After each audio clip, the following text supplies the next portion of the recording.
The chandelier-lit ballroom of the Grand Washington Hotel buzzed with the clink of wine glasses and the murmurs of Catholic elites.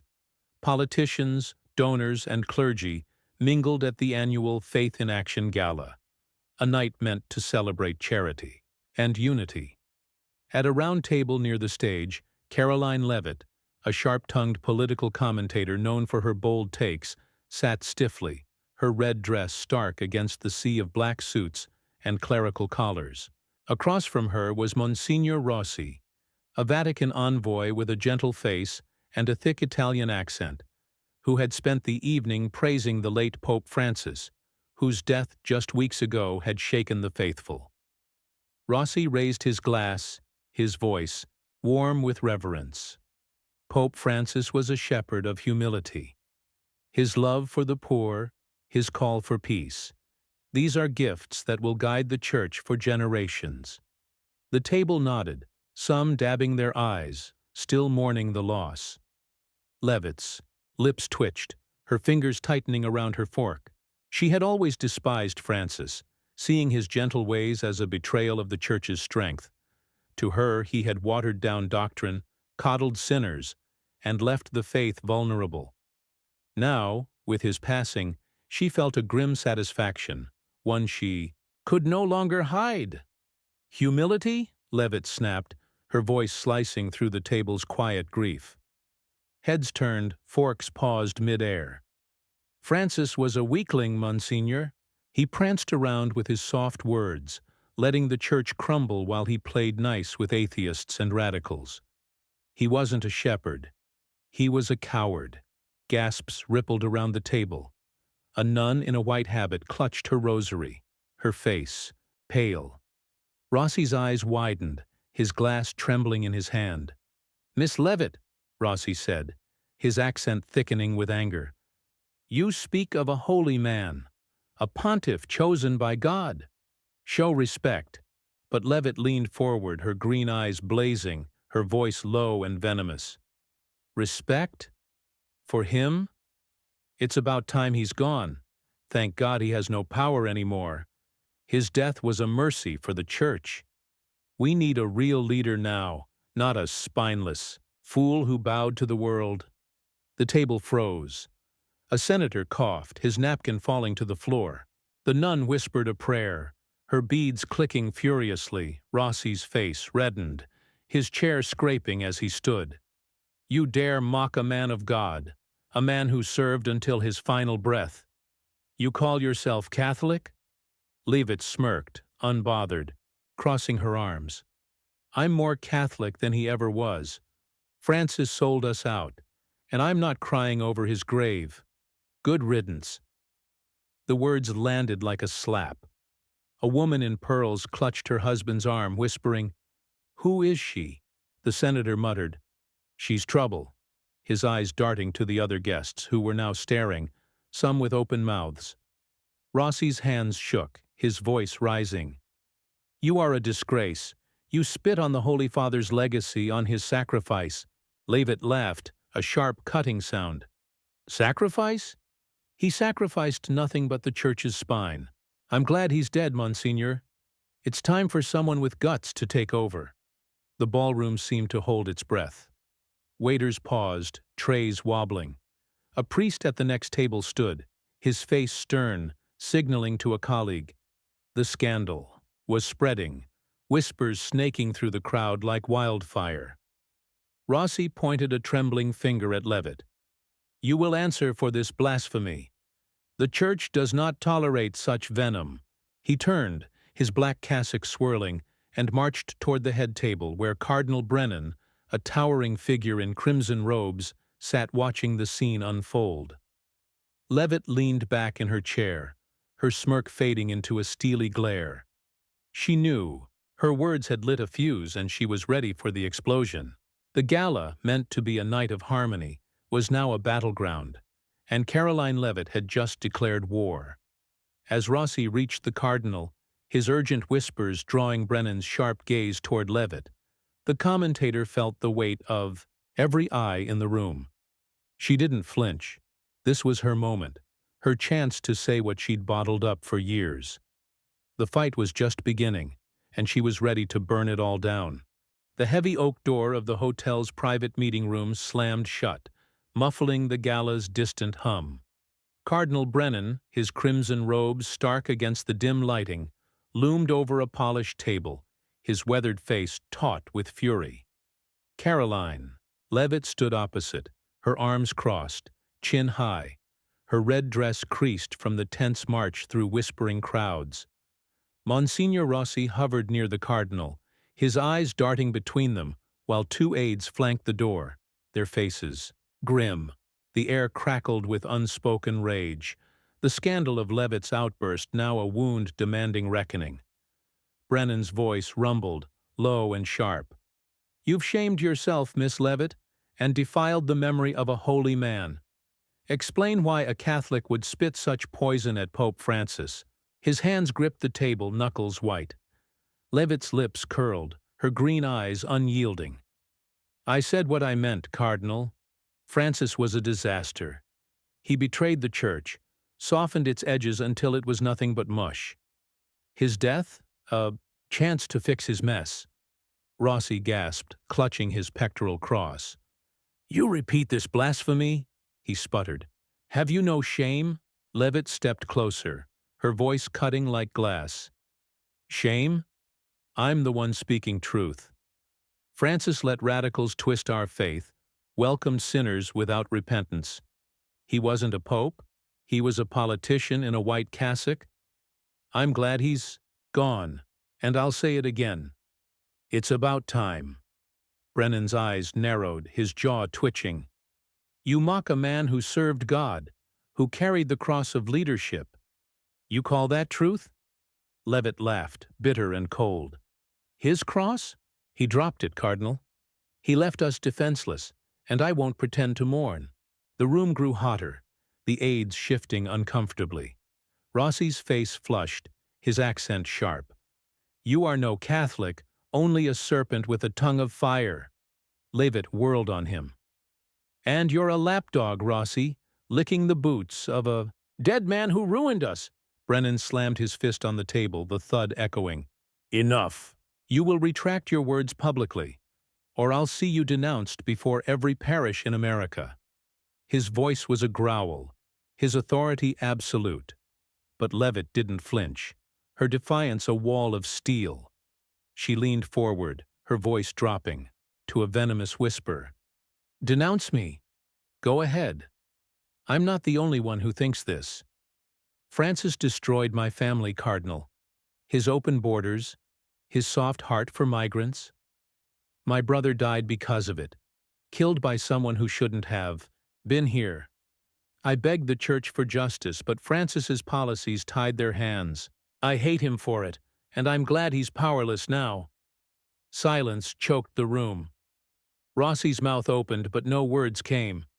Brennan's face softened for a moment, then hardened again. "Your pain does not justify this sacrilege," he said. "You've crossed a line." Leavitt's eyes glistened, not with tears but with rage. "Crossed a line? I'm just getting started. You can't silence me. The Church needs to hear this, and I'll make sure it does."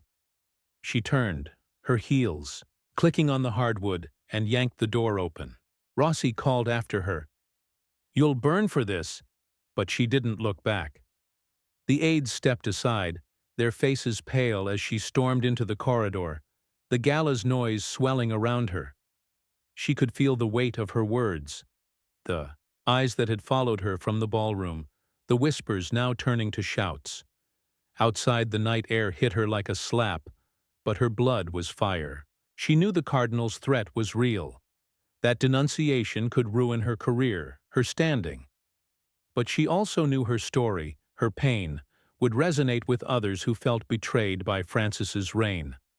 The media would eat it up, and she was, ready to feed them. As she hailed a cab, her phone buzzed with messages, reporters already sniffing the scandal. Leavitt smirked, her heart pounding. The fight was no longer just hers, it was about to explode across the nation. The studio lights blazed, casting harsh shadows across the sleek set of Nightly Truth. a primetime talk show known for its fiery debates. Karoline Leavitt sat rigid in a leather chair, her red lipstick sharp against her pale face, her eyes scanning the jeering audience. The host, Ellen Carver, a journalist with a reputation for cutting through nonsense, leaned forward, her glasses glinting. Across from Leavitt sat Father Malone, a wiry priest with a clenched jaw, invited to counter her scandalous claims about Pope Francis. The air hummed with hostility, the crowd's boos still echoing from Leavitt's entrance. Her gala outburst had gone viral, and now, in New York's brightest spotlight, she was ready to fight. Carver's voice was ice. "Miss Leavitt, you've called Pope Francis a coward, a traitor to the Church, and said his death was, quote, about time. America's listening. Defend yourself." The audience hissed, a woman in the front row shouting, "Shame on you!" Leavitt's lips twitched, but her voice was steel. "I stand by every word. Francis weakened the Church, let it bend to the world's whims. He preached mercy but ignored justice. My brother's dead because of his open-door policies, and I'm not sorry he's gone." The crowd roared, some clapping, others screaming. Father Malone's face twisted, his hands gripping his chair. "Blasphemy!" Malone spat, his voice shaking. "You slander a saintly man, a pope who loved the broken. Your brother's death is tragic, but blaming Francis is vile." Leavitt leaned toward him, her eyes burning. "Vile? What's vile is a pope who let criminals waltz in while families like mine paid the price. Francis was spineless, and I'm glad he's out of power." The audience erupted, a man yelling, "You're no Christian!" Carver raised a hand, silencing them, but her stare was ruthless. "You're saying the Church is better off without him? That's a bold claim, Karoline." "Bold," Leavitt snapped. "It's the truth. Francis turned the Vatican into a circus, pandering to everyone but the faithful. We need strength, not his weak-kneed nonsense." Malone surged to his feet, his cassock swaying. "You're a disgrace. You spit on God's chosen." Leavitt stood too, her voice a whip. "God's chosen. He was a mistake, and his death's a chance to fix it." The crowd gasped as Malone stepped closer, his finger jabbing the air. "You'll answer to heaven for this." Security guards edged forward, sensing the rising heat. Carver's voice cut through. "Sit down, both of you." They obeyed, glaring, the tension thick as smoke. The host turned to the camera. "Let's hear from our viewers. Line 1, you're live." A gravelly voice crackled through. An older man from Ohio. "I'm with Karoline. Francis lost my trust when he ignored the working folks, the ones hurt by his policies. She's saying what we're thinking." The audience murmured, some nodding, others shaking their heads. Leavitt's eyes gleamed, sensing a shift. Carver's brow furrowed. "You're not alone, caller. We've got thousands of messages, split down the middle. Karoline, you've lit a fire." Leavitt smirked, her heart racing. "Good. The Church needs to wake up. Francis's legacy is a wreck, and I'm not afraid to say it." Malone scoffed, but the crowd's boos were now mixed with cheers. Carver leaned back, her voice cool. "You've got America talking, but at what cost? This isn't over." The show cut to a commercial, the studio buzzing as Leavitt stood, brushing past Malone, who muttered, "You'll regret this." She ignored him, her mind on the caller's words. People were listening, agreeing. This wasn't just her fight anymore. As she left the set, reporters swarmed, cameras flashing. Her phone buzzed with texts from supporters, strangers who felt her pain, her anger. The nation was dividing, and Leavitt was its lightning rod. She stepped into the elevator, the doors closing on the chaos, her resolve ironclad. The world was watching, and she was ready to lead the charge. The wooden pews of St. Mary's Church in rural Ohio groaned under the weight of a restless crowd. The town hall, meant for quiet parish meetings, was now a cauldron of shouting voices and waving signs. Karoline Leavitt stood at a makeshift podium, her face lit by a single spotlight, her voice booming through a crackling microphone. Hundreds had come, drawn by her fiery talk show appearance, some clutching rosaries in anger, others nodding with fierce agreement. The air was thick with sweat and tension, the stained glass windows rattling from the noise. Leavitt's crusade against Pope Francis's legacy had brought her here, to the heart of America, where her words could spark a revolution or a riot. She gripped the podium, her eyes sweeping the crowd. "Pope Francis failed us," she declared, her voice sharp as a blade. "He traded our faith for applause, left us weak while he hugged the world. His death was a wake-up call, and I say it again. It's about time." Cheers erupted from half the room, fists pumping, while boos and shouts of "heretic" rose from the other. A man in a flannel shirt stood waving a sign that read, "Francis was love." Leavitt pointed at him, her voice venomous. "Love? His love got my brother killed, let chaos into our homes. I'm done with his lies, and so are you," the crowd roared, splitting louder, angrier. A group of protesters, led by a young woman in a nun's habit, surged forward, chanting, "Honor Francis!" They shoved toward the podium, one hurling a prayer book that grazed Leavitt's shoulder. She didn't flinch, her glare fierce. "You want to silence me? Try harder," she snapped. A burly supporter in a trucker hat leaped up, blocking the protesters, and a scuffle broke out, fists swinging, signs snapping. Parish volunteers rushed in, pulling people apart, but Leavitt's voice rose above the chaos. "This is what Francis left us, division and weakness. We need a church with fire, not his cowardice." The room shook with applause, even some protesters, pausing, caught by her raw fury. As the volunteers restored order, Leavitt's chest heaved, her eyes alight. She saw the crowd split, but also the growing sea of faces nodding, whispering her name. "We're taking this fight everywhere," she said, her voice steady now, commanding. "No more soft popes, no more betrayal. Join me, and we'll rebuild what Francis broke." The cheers were deafening, drowning out the remaining boos. A gray-haired woman in the back stood, tears streaming, shouting, "You're our voice!" Leavitt nodded, her heart pounding. She was no longer alone, but, as the crowd filed out, a volunteer slipped her a sealed envelope, his face grim. Inside was a letter from Archbishop Callahan, a powerful church leader, its words cold. "Cease your attacks on Pope Francis, or face excommunication. Your soul is at stake." Leavitt's jaw tightened, her fingers crushing the paper. Excommunication would strip her of her faith, her community, but she saw it as their fear, not her defeat. She tucked the letter away, her mind racing. The church was closing in, but her movement was growing, and she wouldn't back down. Outside, under the church's shadowed steeple, supporters swarmed her, shaking her hand, sharing their own stories of loss, of anger at Francis's reign. Reporters circled, their questions a blur. Leavitt's phone buzzed with messages, allies offering venues, funds, for a national rally. She looked at the crowd, their faces lit by hope and rage, and felt the weight of her mission. This was bigger than her, bigger than one night. She'd take her fight to the nation, to every heart that felt betrayed.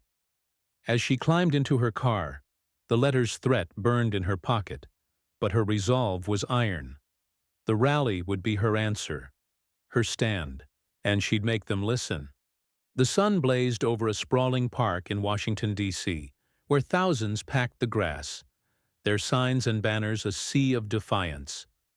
Karoline Leavitt stood on a wide stage, her red blouse vivid against the green backdrop, her voice thundering through towering speakers. The National Faith Forward rally, her answer to the church's threats, had drawn supporters from every corner of the country, their cheers drowning out a knot of counter-protesters chanting, Francis forever, at the park's edge. Police lined the perimeter, their radios crackling as the air pulsed with raw energy. Leavitt's journey, from gala outburst to national firebrand, had led to this moment, and she was ready to claim her victory. She raised a hand, silencing the crowd, her eyes fierce. "We're here because Pope Francis failed us," she began, her voice clear, cutting. "He weakened our church, traded its strength for empty gestures. I said it before, and I'll say it now. His death was a chance to rebuild, and it's about time we took it." The crowd roared, signs waving, some with her brother's name, a symbol of their shared pain. The counter-protesters shouted, but their voices were swallowed by the tide of applause. Leavitt's heart surged, her resolve a flame that no threat could douse. "They tried to silence me," she continued, her tone sharp as iron. "The church sent letters, threats of excommunication. But I'm still here, and so are you. We're done with weak leaders, with popes who bow to the world. We want a church that fights, that stands for us," a man in a work jacket yelled. "Preach it, Karoline," and the crowd echoed him, their voices a wall of sound. Leavitt's eyes scanned them, seeing faces worn by loss, by anger, but also by hope. She wasn't just speaking, she was forging a movement. The counter-protesters pushed closer, their chants, louder, one hurling a water bottle that splashed near the stage. Leavitt didn't blink. "Let them scream," she said, her voice a whip. "They're afraid because we're awake. Francis's legacy is dust, and we're building something stronger." The crowd's cheers shook the ground, but tension spiked as a scuffle broke out near the barriers, police stepping in. Leavitt's gaze stayed steady, her words unrelenting. "We're not here to mourn a failed pope. We're here to demand a future, and we won't be stopped." Then, a stir rippled through the crowd. A tall man in a gray suit climbed the stage. Steps, his face familiar to many. Thomas Grayson, a respected Catholic lay leader, known for his charity work and influence. Whispers spread, heads turning. Grayson took the microphone, his voice calm but firm. "I've listened to Karoline, to you all. She's right. Francis's policies hurt families, ignored the faithful. I stand with her, and I'm not alone." The crowd exploded, their cheers a tidal wave. The counter-protesters faltered, their signs drooping. Leavitt's eyes widened, then softened, a rare smile breaking through. Grayson's support was a hammer, shattering the church's grip. She took the microphone back, her voice soaring. "This is our moment. With leaders like Thomas, with all of you, we'll reshape the church, make it ours again. No threats, no letters can stop us now." The crowd chanted her name, a rhythm that pulsed through the park. The counter-protesters began to disperse, their fight lost. Leavitt raised both hands, her silhouette bold against the setting sun. "Go home, tell your parishes, your families, we're the future, and we're here to stay." As the rally ended, supporters mobbed the stage, shaking her hand, sharing their stories. Reporters swarmed, but Leavitt's focus was on the people, their faces alight with purpose. Grayson stood beside her, nodding, a quiet ally in her triumph. The Archbishop's letter, once a shadow, was nothing now. Her movement was alive, unstoppable, a new voice for the faithful. Karoline Leavitt stepped off the stage, her head high, knowing she'd won not just a battle, but a legacy.